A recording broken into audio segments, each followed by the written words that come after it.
1944. Monte Cassino. The canvas trembled with every distant thud. Dust hung in the air like pale smoke.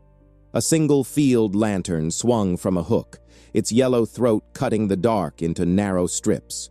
Shadows of exhausted men pooled against stacked stretchers.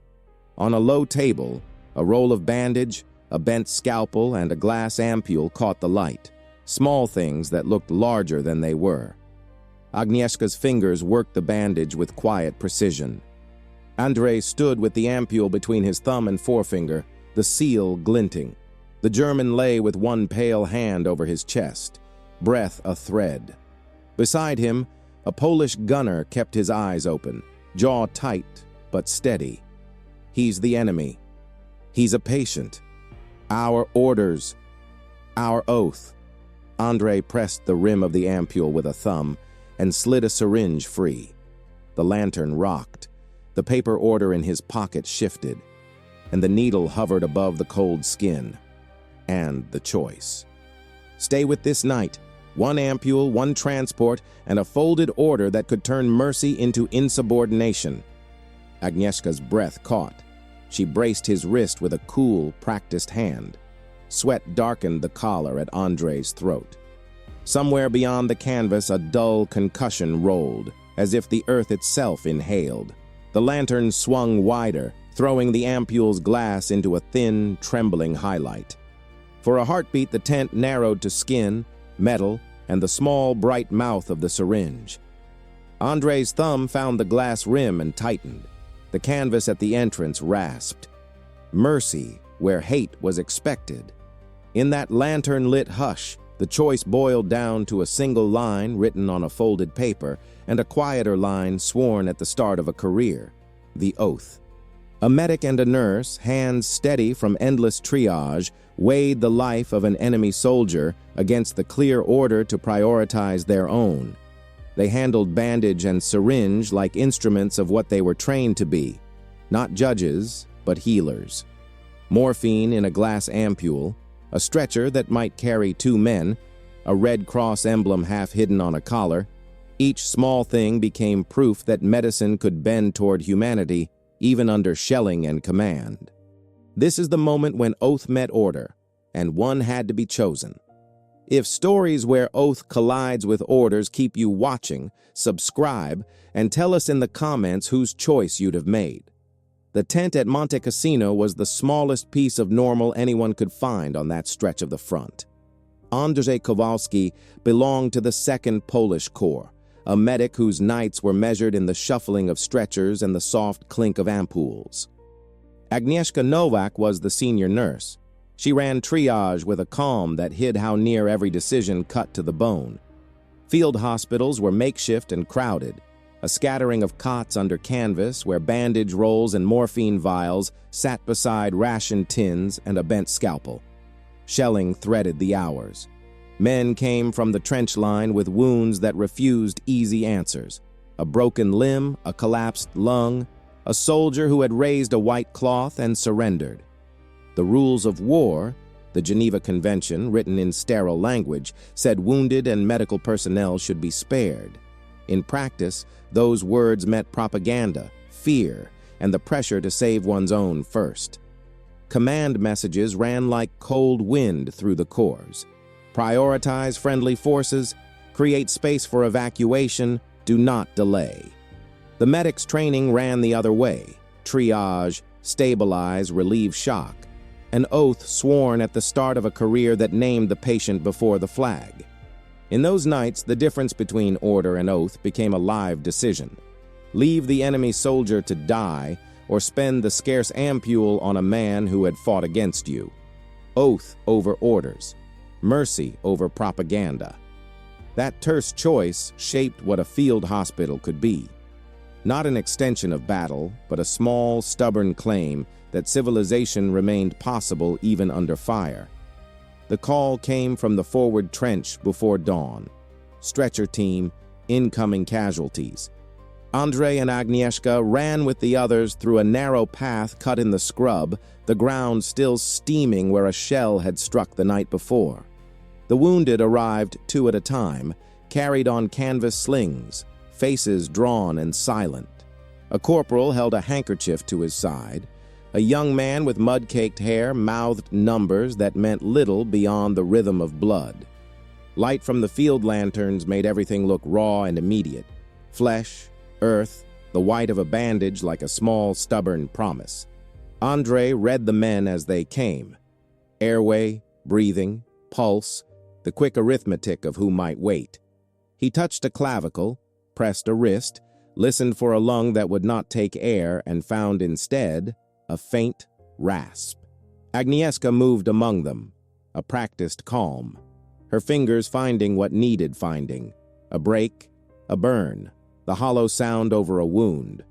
They worked in near silence. Only the rasp of breath, the slap of canvas, and far-off detonations filled the space. When the German was set down, the gunner with the broken arm was a few feet away, already wrapped and shivering. The German's sleeve bore a torn armband, a faded cross-like mark half obscured by dirt. No medic's insignia, just a makeshift band from the field. A medic from another squad barked, "Move him toward the exit. Priority for evacuation." The order was short, flat in a tone used to making impossible math look simple. "He's breathing shallow," Agnieszka said. "Not enough for a ride," Andre answered, scanning the chest. "Then he waits," the other medic said. "Priority runs orders." They argued with gestures as much as words, hands pointing to the stretcher list, to the pile of blanks that needed signatures, to the narrow window of the evacuation truck. The German's eyes fluttered. A hand reached out as if to find something solid. Andre pressed his palm against the man's forehead and felt a faint fever. He glanced at the folded paper in his breast pocket, an order relayed that morning to favor friendly casualties when transports were scarce. The lantern overhead swung. Its rope sang a small metallic note. Andre's thumb found the bandage roll at his belt and tugged free a length, knotting fingers and cloth in a motion that had become routine. He wrapped the first layer around the gunner's splinted arm. The German's chest rose, then fell. The triage list on the wooden table had room for numbers, for codes that reduced lives to columns. Here, in the tent, hands made the judgment. That moment, the arrival, the quick assessment, the soft insistence of orders, was a microcosm of how medical practice met military necessity on the front. Triage was not a moral abstraction. It was a system designed to do the most with the least, to think in hours and transport slots rather than names. But the system existed inside a hostile, cramped reality where commanders calculated risks and medics handled bodies. The Geneva Principles offered protection in theory, but supply lines, propaganda, and fear rearranged priorities. For Andrzej and Agnieszka, the question was not only who could be saved, but which act would be a betrayal of their training and their conscience. They had to convert assessment into action, with hands that felt both the weight of the order and the pull of the promise they had made to enter medicine. The night deepened, the tent filled with the dull, repetitive work of stabilizing. An older sergeant arrived with a German soldier whose breathing had become desperate. Each inhale produced a sound like cloth being pulled thin. The man's uniform was still partly intact. A glimpse of a collar showed the faded outline of a rank. Andre knelt by his head. Agnieszka lifted the lantern so the beam could catch the contours of ribs outlined beneath torn fabric. The sergeant's lips moved in a language Andre did not share, but his hand found the Polish man's wrist and squeezed in a way that bridged the gap. "Please," the sergeant said, and it was both a plea and a report.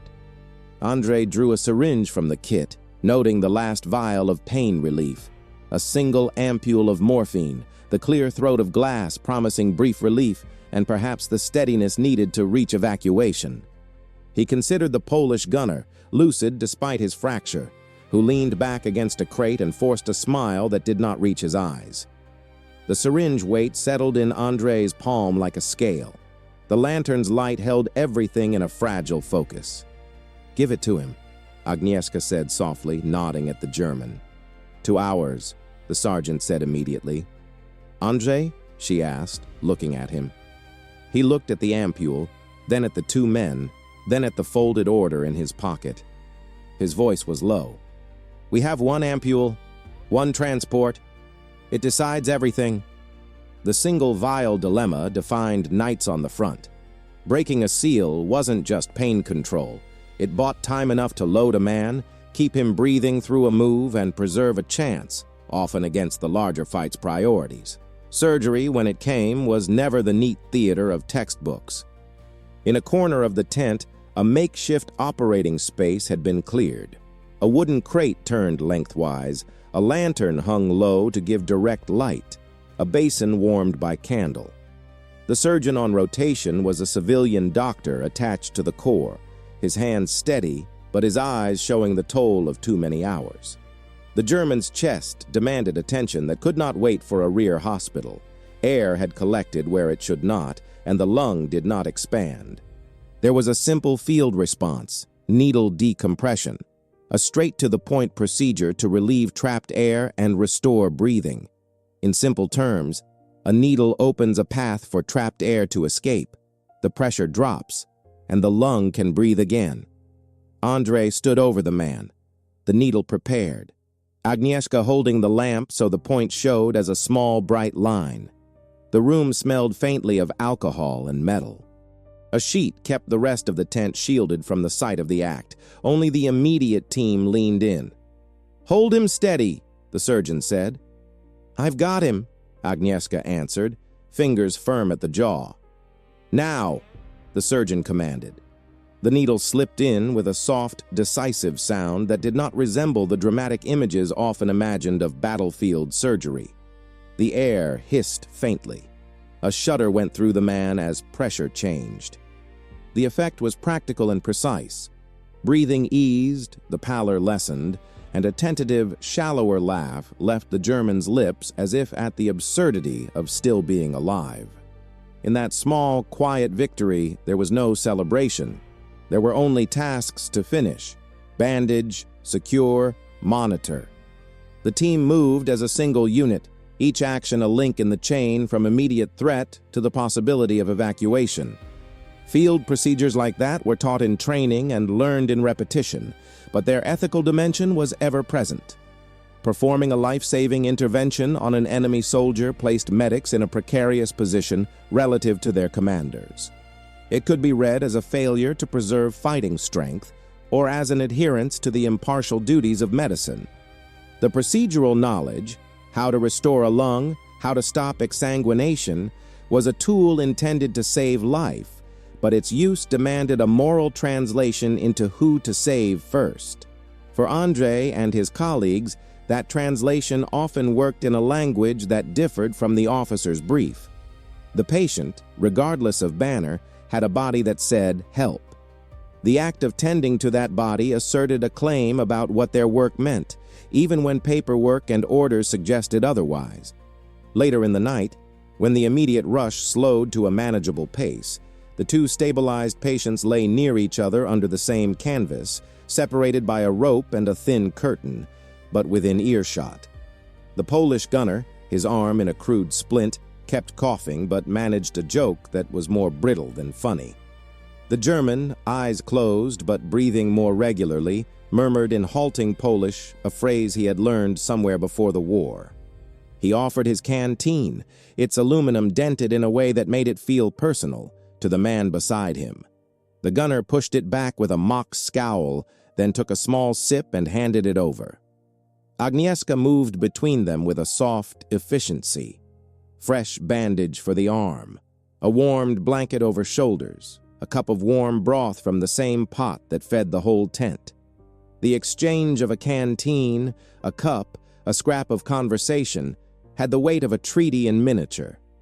"Why did you help him?" the gunner asked Andrei later, voice low. "Because he was bleeding," Andrei said. "Because I am a doctor." "Because of the oath," Agnieszka added, as if finishing a sentence she had not spoken earlier. Small acts, sharing a cup, straightening a pillow, were the social language that kept a field hospital human. They were not grand gestures. They did not erase broader enmities or the reasons men fought. Yet those gestures mattered because they were choices made in plain sight. To hand a cup to an enemy soldier, to smooth a blanket over his chest, was to make an assertion about what those in the tent stood for. It created an interior culture resistant to the dehumanizing narratives of propaganda. The risk was not abstract. Friendships formed in those moments could be questioned by superiors. Soldiers outside the tent might misinterpret compassion as softness. Still, the small reciprocity of care, water, warmth, a word, was a practical reinforcement of the medical commitment to see patients first, even when flags insisted otherwise. The morning brought a new hazard: the arrival of a transport officer conducting a round of checks, tallying the names and numbers for the day's evacuations. He moved through the tent with brisk efficiency, eyes skipping over litter and equipment, pausing when he noticed the two men lying near each other. His uniform was clean, his posture that of someone whose decisions affected supply and movement rather than flesh and breath. He noticed the empty ampule near the German's side, the syringe with a bent needle, and his gaze flicked to the folded order on the table where Andre had left it. The paper, creased and crisp, was an index of command, directives to prioritize friendly casualties, to conserve resources for units deemed strategically critical. The officer stopped, then looked across to Andre. There was a small, suspended exchange where protocol and a human life met in the space between them. "Why is he here?" the officer asked, voice low but edged. "And he?" Andre asked, indicating the gunner. "The order," the officer began, but Agnieszka cut in with a steady calm meant to hold space for a fragile truth. She explained in practical terms. The German had been stabilized and needed evacuation, but the man next to him could wait if required by transports. The officer's brow knit, his eyes moving from the ampule to the patient to the signatures on the clipboards. He knew the rules, he knew the pressure of deadlines, and the expectation of strict adherence. He also, in that brief pause, confronted the meaning of the Red Cross symbol and the paper codes that informed it. Authority in a war zone is not only about the right to issue orders, it is about interpreting complex needs under constraints. Officers were charged with the larger strategy, moving the most people, the most combat-effective assets, forward. Medics were tasked with the proximate ethics of bodies and breath.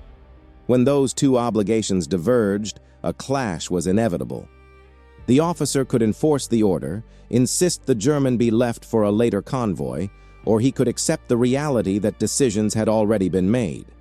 The choice he made in that instant would carry implications: a reprimand, a reshuffling of priorities, or the tacit acceptance that the medical team had exercised judgment based on immediate human need. That tension defined the operational space of field medicine, an overlap of duty that required both courage and discretion. As dawn broke, noises shifted. The distant thrum of engines preparing to move, men stirring awake, and the rustle of stretchers being readied. Andre and Agnieszka had not slept, their faces marked by the night's labor. They packed what remained, folding bandage rolls into neat bundles, collecting used ampules for safe disposal, and stacking forms in a file that would later need signatures and explanations. The German and the Polish gunner were both lifted onto the same evacuation truck. Space was scarce, but the drivers made room, straps tightened, blankets readjusted. The lantern that had been their faithful witness the night before was extinguished, its glass dark and warm to the touch when Andre boxed it away. The folded order that had sat in his pocket all night was placed carefully on top of the lantern's case, as if to remind him that paperwork and people had both been present, and that their demands could not always be reconciled without human cost. Evacuations were administrative as much as medical.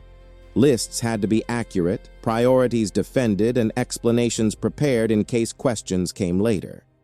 Recording that both a friendly combatant and an enemy had been evacuated together would invite scrutiny. It might be a report of efficiency or a violation to be questioned. For medics, the paperwork was the thin place where moral choices would meet bureaucratic judgment. They recorded vitals and interventions, noting morphine administered and procedures performed. Those entries would become the trace left behind, the only objective measure in a sea of contested meanings. In the end, the transport pulled away with both men, and the field hospital returned to its rhythm. The choice had been made, quietly and without fanfare, by hands that existed between orders and the human bodies they served. It was a decision that hinted at what the field hospital could protect, not simply life, but the practice of medicine as a distinct moral act, even when the larger world demanded otherwise. They rode the convoy for a while, dust curling in the wake of the trucks, men breathing in the shared air of a momentary sanctuary. The truck's canvas sides were patched, the scent inside a blend of oil, sweat, and wet wool. The German lay on a stretcher nearest the center, straps crossed over a uniform that had seen better seasons. The Polish gunner sat propped against a crate, one arm wrapped in splints and a blanket pulled high. Between them, a small, shared space of humanity had formed. An exchange of cigarettes, a few words in a broken mix of Polish and German, a laugh that came from the admission of how little either side expected such softness. Outside, Monte Cassino's slopes were a ragged profile against the sky. Inside, the stretcher creaked and boots clicked as drivers called out orders for the next leg of travel. Agnieszka rode beside the wounded, one hand flattened on the gunner's knee to reassure him, the other checking the pulse of the German in slow, methodical beats. Andrei rode in the cab with the drivers, lantern case on the floor beside him, the folded order still tucked like a small confession under its lid. He watched the landscape change through a layer of dust, olive trees thinned by shelling, a farmhouse roof broken like a tooth, and felt the quiet pressure of what they had done. The decisions of a single night do not end the moment the truck pulls away. They arrive later in the form of questions, reports, and the small judgments of men who must reconcile military purpose with medical duty. When they reached the larger field hospital 2 hours later, the rear echelon had already prepared a limited intake space. The German was carried with care through a flapway where a Red Cross flag hung like a promise. A lieutenant at the reception desk looked up, eyes calculating the list of incoming names and then the face of the medic who had brought them. He glanced at the ampule notation. The morphine entry was clear. The paperwork that followed would be a litany of measured facts, vitals, interventions, timestamps, but it would not, and could not, capture the gestures that led to those numbers. The tightened thumb on glass, the hand that steadied a jaw, the brief look exchanged that made up a decision. "Name?" the lieutenant asked. "Andrei Kowalski," came the reply. "Condition?" "Stabilized. Needle decompression and morphine administered. Needs rear evacuation." The lieutenant wrote the entry with a crisp hand, then looked at the two men, an eyebrow lifted. "Both in the same transport?" "Yes," Agnieszka said. "Both need care. The morphine kept him stable for the ride." The lieutenant paused, his pen hovering, then signed. His signature was a small endorsement that turned a private choice into an administrative fact. There would be no immediate reprimand. Sometimes the machinery of war recognized the small efficiencies of compassion. But paper could also be a lens for second-guessing, and the medics knew that. The hospital accepted the injured men as it accepted many things, with quick triage, a folded blanket, and the blunt procedural language that converted flesh into numbers and needs into logistical priorities. In the quiet hours after transfer, Andrei and Agnieszka sat on overturned crates beneath a larger canvas, the hum of generators and the muted curses of tired men around them. They ate thin soup from a tin, their movements economical. The night had been difficult in ways that did not always make for clear stories. Small failures, decisions postponed, and a weariness that sat in the bones. At some point, a junior medic, a boy with a freckled face who looked younger than his years, approached carrying a satchel. "You took the morphine?" he asked, voice pitched between curiosity and professional hunger for the lesson. "Andrei did," Agnieszka said. because he could not watch a man die when the only thing between him and a truck was a breath that might stop. The boy's face was open. He could not yet imagine the tax such a choice would extract later. Andre shrugged, his jaw working as if chewing on the memory. "It's not for glory," he said. "It's for the work. A dying man is a patient. We are medics." Agnieszka's fingers found the lantern case and ran a palm over the cool metal as if to steady herself. There was an intimacy to small ritual, checking instruments, counting remaining ampules, folding bandage rolls in a precise way, that gave structure to a night that might otherwise have dissolved into noise. The rituals kept them anchored to the oath that had guided them into medicine, a set of promises recited in a quiet classroom and now tested under canvas and shelling. Those promises named a duty to alleviate suffering, to treat the sick and wounded without prejudice. In practice, they met paper orders and the expectations of command, competing claims that could be reconciled only by the judgment of the medic in the tent. The training that had taught them to triage also instilled habits for making impossible choices. Triage teaches a form of moral math. Prioritize those who can benefit most, those who have the best odds of survival with the least resource investment. It is a utilitarian calculus designed for scale. Yet in the messy reality of a field hospital, the calculus encountered persons, not categories. The Germans' chance to survive had increased the moment the needle found its place and morphine bought time. The Polish gunner's injury was serious, but stable. That adjacency of outcomes turned a procedural decision into a moral one.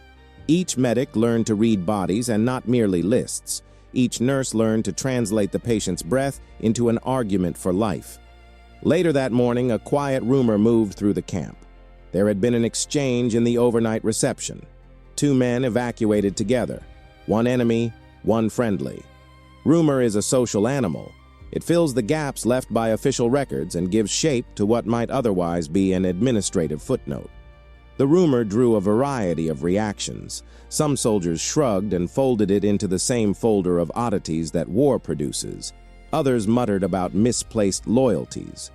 A few, mostly older men who had seen too much to be impressed by protocol alone, nodded with a private approval that had the weight of recognition.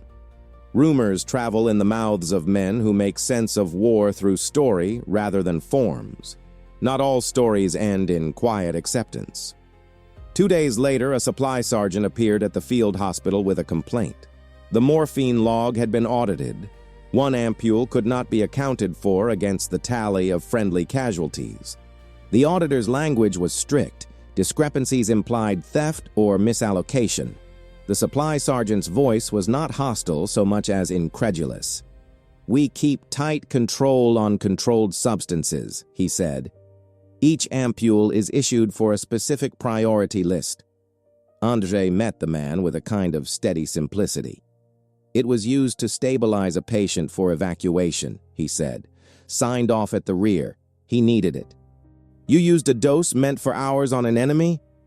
The supply sergeant's incredulity hardened into reproach. "We used a dose on a patient," Agnieszka answered. "He was dying without it." The exchange held the density of a small trial, procedural rules against immediate human necessity. The supply sergeant's job was to account for inventory. Mistakes would be punished as negligence or worse. The medics understood that the language of supplies would not speak to the moral reasoning behind their actions. Documentation, however, held power. When the rear lieutenant had signed the receiving form, the action had converted a private choice into a recorded fact. Vitals, procedure, morphine administered, thus protecting the medics from simplistic accusations. That layer of paperwork created a trace that made the decision legible in bureaucratic terms, a small shield against the blunt questions that supply audits could raise. In another corner of the hospital, a casualty report came in that complicated things further. A German officer of minor rank whose identity might be useful for interrogation had been brought in after a separate engagement. Intelligence officers wandered through the medical compound with an eye for details. Who was moved where? Who received what drug? who could speak foreign tongues. The presence of intelligence men around a medical tent introduced a new ethical friction. Medics are bound by codes to treat the wounded without exploiting that status for intelligence gain. Yet, in practice, proximity to men who understood the value of information complicated the simple arc of care. Agnieszka felt this tension sharply when an intelligence corporal asked if she could move the German officer closer to him for a quick question. "He's stable," she said. "If he's to be interrogated, let him be recovered first." "We're not asking you to violate anything," the corporal said. "We only need to know his unit. It could help our men." "First, he is a patient," she replied, warding off the softer erosion of medical neutrality that can occur when practicality is framed as necessity. Her answer rested on the code that medical personnel should not be instruments of intelligence at the cost of patient well-being. The corporal, who probably had a list at home of relatives to protect, moved on. The exchange, though, left a residue that the medics carried, the awareness that they operated in a space where moral clarity could be leached away by pragmatic language. Not all pressure came from outside the tent. Within the ranks, disagreements unfolded in quieter ways. After the initial night, a veteran nurse who had served longer than Agnieszka pulled her aside and said, "You know they talked about you, told stories. Some will say you favor the enemy." The nurse's voice carried concern for the professional risk. Rumors and whispers could do damage to a career. "What they don't know," she added, "is how you made your decision. And maybe that's better. Some things are better left to those who held the hands." Agnieszka listened, the memory of the German's hand in hers like a small, private proof. In the mess of war, reputations were vulnerable to simple narratives.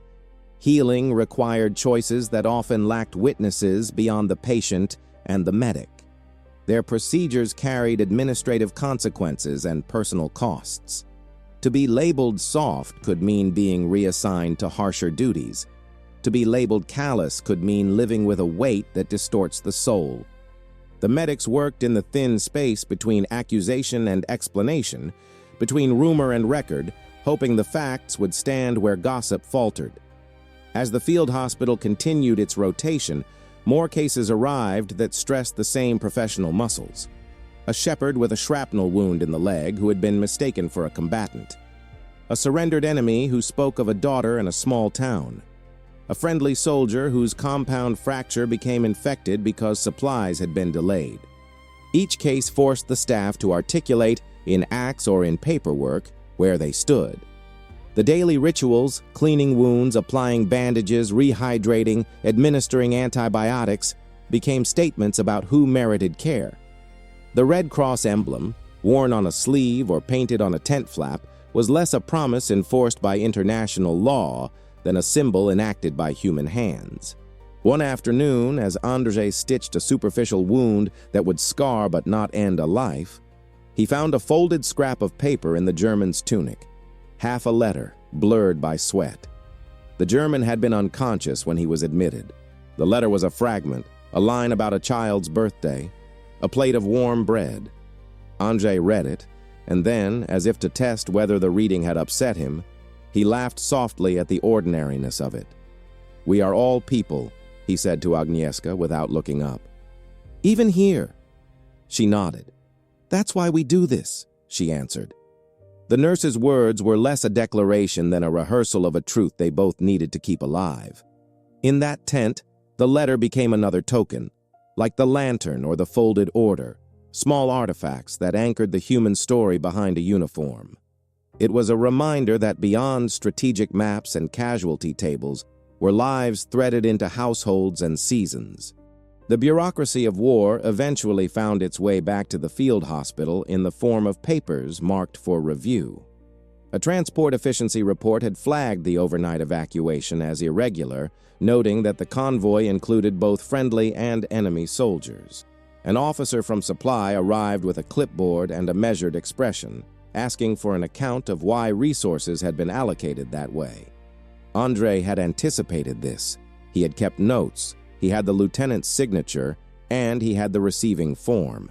He produced them with a calm that had the quality of a legal defense assembled from the practical facts of care. "Your notes show needle decompression and morphine," the officer said, reading quickly. "Yes," Andre replied. "Why allocate a controlled drug to an enemy when friendly troops needed it?"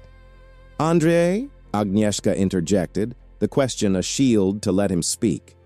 He was dying. The morphine kept him alive long enough to get to a rear hospital. The Polish gunner's injuries were stabilized and could wait, by our assessment. The officer's face did not betray his private calculation. "Orders are orders," he said flatly. "We prioritize friendly forces to maintain fighting capacity." "And that is one form of logic," Andre countered, his voice precise. "Our oath is another. We followed the medical logic of saving a life that could be saved with our limited resources. We acted to preserve life first. That decision resulted in both men being evacuated." The officer folded the papers and paused. His language was the state's, but he also reacted to the scene's human elements. The acknowledgement that paperwork could be the difference between accusation and exoneration. He signed off with a terse notation: "Action justified. File closed." It was not an absolution of the underlying tension between command and care. It was a bureaucratic judgment that in that instance would not be punished. The medics had navigated the thin corridor between moral action and disciplinary risk, and their documentation had been the bridge. In the weeks that followed, the stories threaded outwards. The German who had been saved, whose name had been learned later when he regained fuller consciousness, was transferred to a rear hospital where he would recover and eventually return to a prisoner of war camp. The Polish gunner regained the use of his arm after physiotherapy and rejoined his unit months later. There was no cinematic reconciliation between adversaries, no grand handshake. There were small letters passed along via the International Red Cross detailing conditions and treatment. The medics received their regular rotations and occasional commendations for efficiency. There were also moments of quiet, private satisfaction, a word of thanks muttered in broken language, a small badge traded in jest, a shared cigarette on the edge of a field. The act of saving an enemy soldier did not change the larger tenor of the conflict, nor did it stop the shells. But it did alter the interior landscape of a field hospital in a way that mattered to those who inhabited it. Each time a medic chose the patient's need over a line on a piece of paper, they enacted a small rebellion against the idea that war must erase the ordinary moral distinctions that guide peacetime life. Those acts were not spectacle. They were practical and often lonely decisions that required both technical competence and moral resolve. The medic's choice to act according to the oath, often in tension with orders, becomes a marker of what medical neutrality can be in practice. Behind the scenes, some of the youngest medics began to shape their understanding of professional identity around these episodes. They learned that medicine in war required not only competence with needle, suture, and bandage, but also the willingness to hold a patient's life with the same seriousness, whether the uniform bore a familiar emblem or an enemy insignia. They learned to translate the oath into the concrete language of triage, to record what they did in formats that protected them from simplistic censure, and to find within themselves a steady measure of moral courage. The field hospital continued its rotations, absorbing casualties and producing the slow, weary work of recovery and departure. For Andre and Agnieszka, the lantern remained a small symbol of the night's decision. It flicked on and off with routine, catching dust and glass and the occasional folded order under its case. Sometimes, late at night, Andre would take the lantern out, rub its case, and look at the folded paper placed atop it.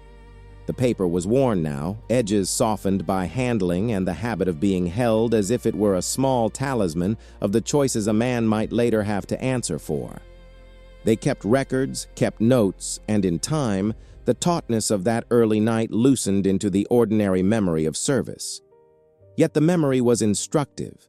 It became a precedent within that small community, an example of how a field hospital might act when the directives of war collided with the duties of medicine.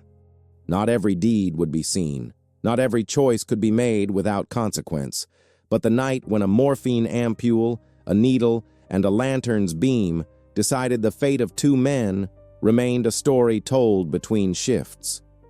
It functioned as a quiet lesson that mercy could be practiced even when hate was expected, and that strength in such a context often meant the restraint to put human life before other claims. The microhistory of that night threaded into the daily work of the hospital, and in small ways, into the broader argument that medicine should be a refuge from the moral deformations of war. Andre stepped between the transport officer and the stretcher without a shout, palm flat on canvas as if to slow a command. Supplies were counted, voices sharpened, but he offered his arm for a hurried blood transfer when supplies ran low, an intimate, costly refusal to delegate the choice. Later, he drew a line on the chart and wrote plainly, "Patient first." He touched the ink and, in a small, steady voice to Agnieszka, said, "I swore the oath to treat the wounded, whatever their uniform. If this lantern-lit decision held you, tap subscribe for more wartime microhistories where a single choice outshines the noise."